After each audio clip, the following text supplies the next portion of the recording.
Bienvenue à ce numéro du Journal des Journaux paru du 28 avril au 4 mai 2025. Une semaine marquée par des affaires foncières qui ont fait couler beaucoup d'encre et de salive.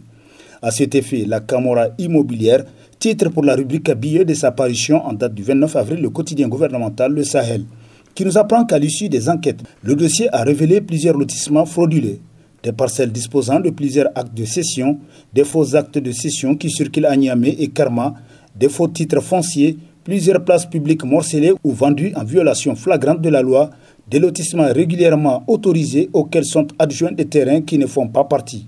Le réseau est allé jusqu'à établir des cachets et signatures des responsables de la mairie ou d'un lotisseur attitré afin que tout le processus se passe à l'interne selon le journal d'Apreki, ce qui permettra de délivrer des actes de cession qui n'ont pas de trace à la mairie. Pire, des agents de la mairie regardent eux-mêmes les parcelles qui n'ont pas été attribuées et passent les renseignements aux rabatteurs qui procèdent aux vérifications sur le terrain. En plus, un particulier peut détecter une parcelle vide dans la ville. Il s'adresse au réseau qui lui fournira séance tenant toutes les pièces nécessaires, nous apprend davantage le Sahel. Assainissement des comptes publics, oui pour le domaine foncier, mais quitte des autres braquages intérieurs? S'interroge l'hebdomadaire Le Monde aujourd'hui, qui nous apprend qu'on estime le montant des dégâts occasionnés par les forfaits commis de cette mafia foncière à plus de 13 milliards de francs CFA. Présentement déférés devant la justice, les interpellés ont été inculqués par le juge d'instruction chargé du dossier et ont été placés sous mandat de dépôt. Quelle célérité dans le traitement de ce dossier, constate le journal pour qui, à vrai dire, l'on a été surpris par la vitesse grand V avec laquelle le dossier foncier de Niamey a été traité. Alors que durant des mois, les gens ne cessaient de réclamer l'accélération de l'assainissement des comptes publics. L'on avait vu toutes les scènes d'humiliation publique dont les prévenus ont été l'objet, comme leur exposition aux écrans de télévision pour les filmer, comme s'il s'agissait des pires criminels, s'exclame l'hebdomadaire qui poursuit. Mais pour ce qui est des autres scandales politico-financiers portant sur plusieurs milliards de nos francs, l'on n'avait pas assisté à ces mises en scène publiques. Que ce soit au ministère de la Défense, à la présidence de la République, à la SORAS, les dégâts commis dans la gestion de certains marchés publics étaient énormes, voire monstrueux. Ce sont des grandes affaires de détournement de fonds publics que les Nigériens souhaiteraient voir traitées par le pouvoir du CNSP et non ce mini-fretin foncier dont les répercussions sociales et économiques étaient moindres par rapport à celles de l'Iranium Gate, l'achat de l'avion présidentiel ou encore celle du ministère de la Défense nationale selon Le Monde aujourd'hui. Activité des membres du gouvernement, la machine gouvernementale s'est-elle grippée? S'interroge l'hebdomadaire La Roue de l'Histoire Info, qui constate que le gouvernement issu du réaménagement technique du 17 avril 2025, qui passe pour être un gouvernement de combat pour la mise en œuvre de la refondation, tarde à prendre de l'envol. Depuis sa mise en place, on a l'impression que la machine gouvernementale s'est grippée. En dehors du Premier ministre, ministre de l'économie et des finances, qui se bat à l'extérieur du pays pour rassurer les institutions financières internationales et les investisseurs, et de quelques membres du gouvernement qui mènent quelques activités de routine, rien ne semble décoller. Au contraire, on a l'impression que le pays s'est planté. Pas de conseil des ministres de prise de contact, pas de nouvelle orientation pour le nouveau gouvernement et pas non plus d'attribution pour les nouveaux ministres. On dirait que le pays a marqué un temps d'arrêt alors que les défis s'accumulent et le cahier de charge de la refondation dont les axes ont été déclinés par les assises nationales attend toujours, de même que la mise en place des institutions de la refondation selon La Roue de l'Histoire. CNSP atterrissage forcé en zone de turbulence titre pour son éditorial l'hebdomadaire Écho du Monde, pour qui le CNSP, ce camion de transport en commun que les Nigériens dans leur grande majorité ont poussé avant de monter à bord pour prendre place de manière volontaire et avec fierté, ne donne plus l'impression de partir à l'arrêt de bus escompté. Pour beaucoup d'observateurs de la scène politique nationale, ce camion a abandonné la chaussée principale que constituent les aspirations profondes du peuple nigérien pour emprunter les bretelles malgré leur état chaotique dont la destination est inconnue. Pour d'autres, ce camion est à tout point de vue embourbé, les roues enfoncées dans les dunes 400 au cœur du Ténéré. L'un dans l'autre, il est clair que le pouvoir militaire, devant certaines difficultés conjoncturelles à l'interne, commence à dévoiler sa vraie nature. La fermeté dans les prises de décision, sans que le peuple pour lequel il a agi un 26 juillet de l'an 2023 ne lui servent encore de boussole, constate Écho du Monde. Amère vérité, est-il si difficile de comprendre que la concorde nationale n'est nullement synonyme d'uniformisation et que l'exemple suisse est là pour montrer que l'unité nationale, voire la construction de la nation, n'est nullement hypothéquée par la diversité linguistique d'un pays?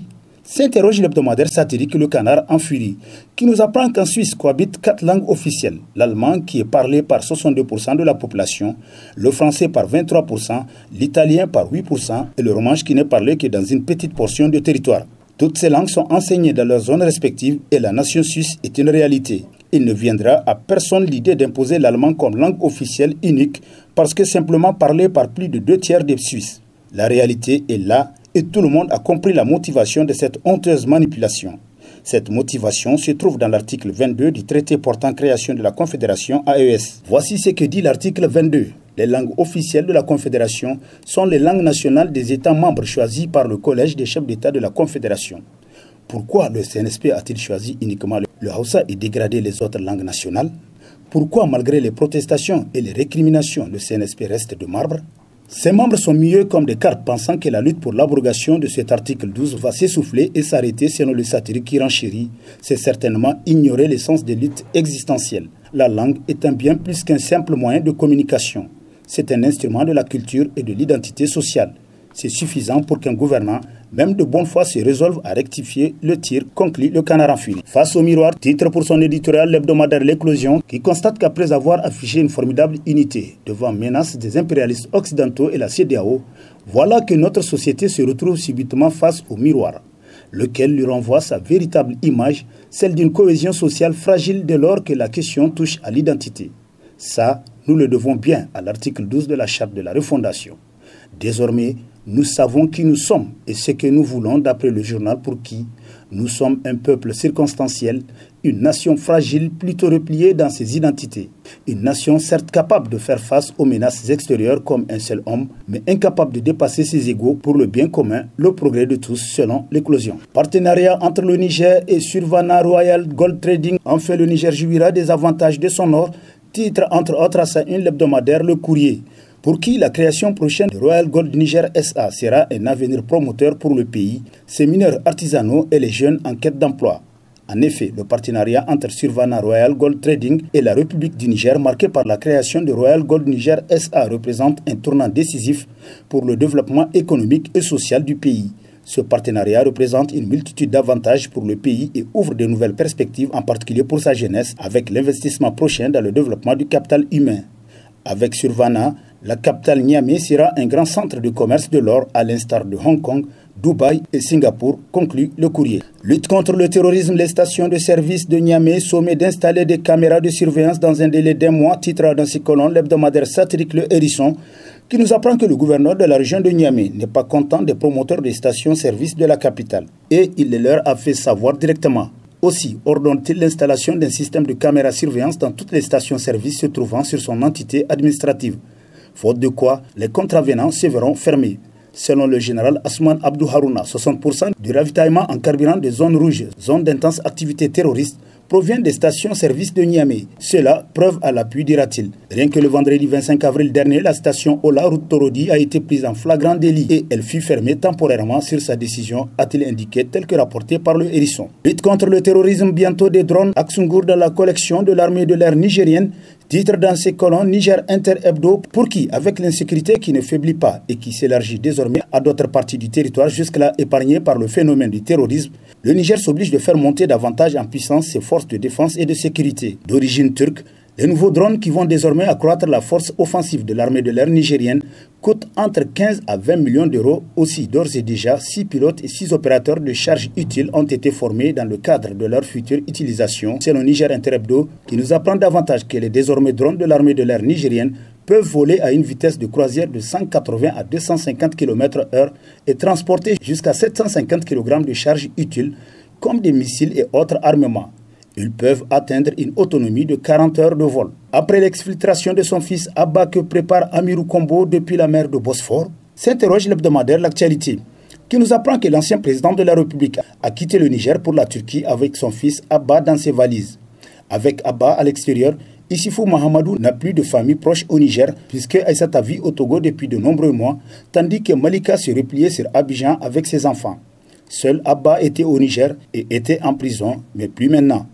Aujourd'hui, étant désormais en lieu sûr, Turquie, Abba Issifou ne pourrait plus être poursuivi pour quoi que ce soit au Niger, car il est à présent hors de la portée de la justice nigérienne. Maintenant, la question que beaucoup d'analystes se posent est celle de savoir ce que Issifou Mahamadou prépare depuis le pays d'Erdogan.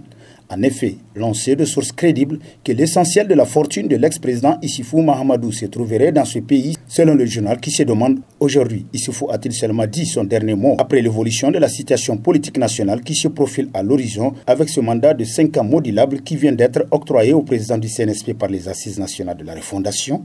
Rue du Niger et souveraineté alimentaire, mission du DG de Rini dans la région de Maradi, identifier les sites pour 3 nouvelles agences et une usine de décortiquage du Ripadi, titre à sa une le bimensuel Levé Plus, qui nous apprend qu'après les régions de Dosso et Tillabéri, c'est au tour de celle de Maradi de recevoir les bonnes nouvelles du riz du Niger.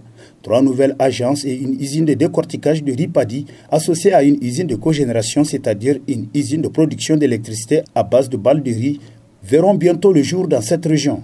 Outre cette ambition de rapprocher le riz de ses consommateurs, l'installation de ces infrastructures permettra aussi de générer de nombreux emplois dans la région de Maradi. Il faut noter qu'au retour de cette mission de Maradi, le dimanche 27 avril dernier, le directeur général du riz du Niger et sa délégation ont fait une escale à Koremero, région de Dosso, où ils ont procédé avec les autorités locales à l'identification du site devant abriter l'agence riz du Niger de cette localité, conclut le V+. Niamey s'engage pour la sécurité des femmes dans les espaces publics, validation de l'étude Niamey-Ville-Sûre, titre dans sa rubrique Société Niger Times, qui nous apprend qu'il s'agit d'une approche ancrée dans les droits humains. Le programme Niamey-Ville-Sûre s'appuie fondamentalement sur le respect des droits humains et de la dignité. Il réaffirme le droit inaliénable des femmes et des filles en tant que citoyennes à part entière de vivre et de s'épanouir dans un environnement urbain sûr. Niamey en voie de devenir un modèle de sécurité et d'inclusion. La qualité des échanges et l'expertise démontrée lors de cet atelier y afférent augurent favorablement de la capacité de Niamey à devenir une ville plus juste, sûre et accueillante pour toutes les femmes et filles. Cette initiative s'inscrit en parfaite harmonie avec la vision du président de la République, le général Abdourahmane Tiani, qui a placé le renforcement de la sécurité et de la cohésion sociale au cœur de son premier axe stratégique, conclut Niger Times. Chefferie traditionnelle, Kader Chefou Touba, officiellement intronisé à la tête du canton de Tamaské, s'exclame dans sa rubrique à Société, le bimensuel Opinion, qui nous apprend que la chefferie de Tamaské a été créée en 1908. Le canton a vu son premier chef, Agarabo, régner jusqu'en 1913 avant d'être remplacé par son fils Toubali du Touba, qui structura l'administration cantonale 1913-1944. Son fils Touba Chefou lui succéda. Il fut remplacé en 1971 par Hamma Touba, qui dirigea jusqu'à son décès en 1999. El Hadji Mahamadou Chefou Touba le succéda en 2000 avant que Abdelkader Chefou Touba hérite du trône le 19 mars 2022 à l'issue des élections et devient ainsi le 6e chef de canton de Tamaské. Il remplace ainsi El Hadji Mahamadou Chefou Touba décédé en 2021. Le samedi 26 avril 2025 marque l'intronisation du nouveau chef de canton de Tamaské, l'honorable Abdelkader Chefou Touba, élu le 19 mars 2022. Il faut noter que le chef de canton de Tamaské, honorable Abdelkader, âgé de 60 ans, est un financier de formation, ancien fonctionnaire international de la CEDEAO. Il a désormais à sa charge une population estimée à 119 665 habitants, recensement général de la population en 2014, reparti dans 89 villages administratifs, conclut Opinion. Congrès électif de l'Union africaine de taekwondo, notre compatriote Issaka Idé, reconduit à la présidence, s'exclame l'hebdomadaire Le Républicain Info, pour qui c'est sans aucune surprise que notre compatriote El Hadji Issaka Idé, président sortant, a été reconduit à l'unanimité des délégués présents à la tête de l'Union des fédérations africaines de taekwondo AFTI pour un deuxième mandat de 4 ans à l'issue du congrès électif de la dite instance continentale tenu le jeudi 24 avril 2025 à Addis Abeba, la capitale éthiopienne. Un plébiscite attendu par tous au regard du travail exceptionnel abattu par l'homme et tout son staff où le taekwondo africain a explosé de manière incroyable sur les tatamis internationaux, constate le Républicain Info. Et sur ce plan fin, le présent numéro de la revue de presse. Prochain rendez-vous, plaise à Dieu dans une semaine avec toujours la même passion de vous servir. Bonne lecture et au revoir.